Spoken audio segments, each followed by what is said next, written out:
গরম জলের মধ্যে লবণ দিয়ে আলুগুলোকে সেদ্ধ করে নেব। 8 থেকে 10 মিনিট ধরে আলু খুব ভালো করে সেদ্ধ করে নিয়েছি। এবার এগুলোকে জল থেকে ছেঁকে তুলে নেব। সেদ্ধ আলুকে খুব ভালো করে চেপে মেখে নেব।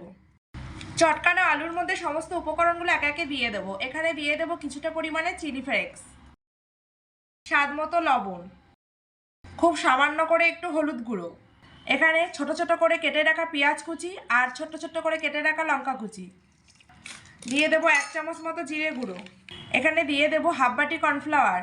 সব কিছু একসঙ্গে খুব ভালো করে মেখে নেব। সমস্ত উপকরণ দিয়ে আলু খুব ভালো করে মেখে নেওয়া হয়ে গেছে। এইভাবে ছোট্ট ছোট্ট করে গোল করে নিচ্ছি। কড়াইতে সাদা তেল দিয়ে ভালো করে গরম করে নিয়েছি। গরম তেলের মধ্যে এবার বলগুলোকে দিয়ে দেবো। 1.5 মিনিট মতো সময় ধরে ভালো করে ভেজে নিয়েছি তলার পিঠটা। এবার এটাকে উল্টে দেবো। অপর পিঠটাও 1 মিনিট মতো সময় নিয়ে ভালো করে ভেজে নিয়েছি। এইভাবে অনবরত নাড়াচাড়া করে বলগুলোকে ভেজে নেব। 4 থেকে 5 মিনিট সময় নিয়ে মিডিয়াম আঁচে রেখে খুব ভালো করে বলগুলোকে ভেজে নিয়েছি।